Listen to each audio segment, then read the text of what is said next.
ناظرین، آج ایک بار پھر غزہ سے تشویشناک خبر سامنے آئی ہے۔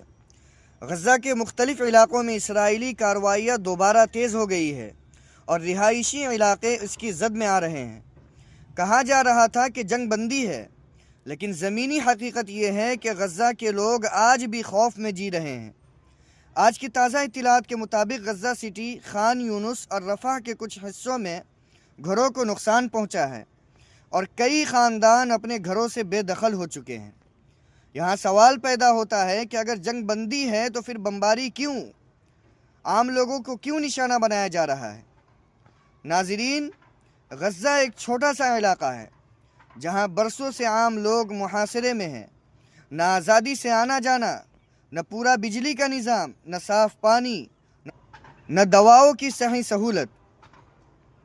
اسرائیل کا کہنا ہے کہ یہ سب حماس کے خلاف کارروائی ہے، لیکن حقیقت یہ ہے کہ سب سے زیادہ نقصان عام شہریوں کو ہو رہا ہے۔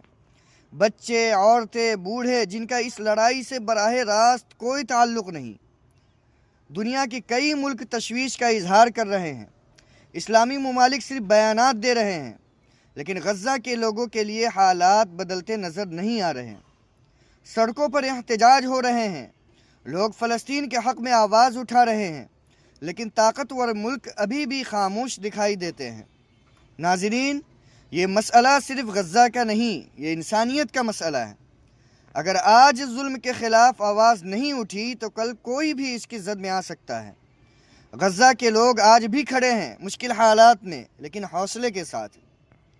آخر میں آپ سے سوال ہے، کیا دنیا واقعی انصاف چاہتی ہے یا پھر صرف اپنے فائدے دیکھ رہی ہیں؟ اپنی رائے کمنٹ میں ضرور دیجیے، اور اگر آپ کو لگتا ہے کہ یہ بات لوگوں تک پہنچنی چاہیے تو ویڈیو کو شیئر کیجیے، چینل کو سبسکرائب کیجیے، اگر فیس بک پر دیکھ رہے ہیں تو فالو کیجیے۔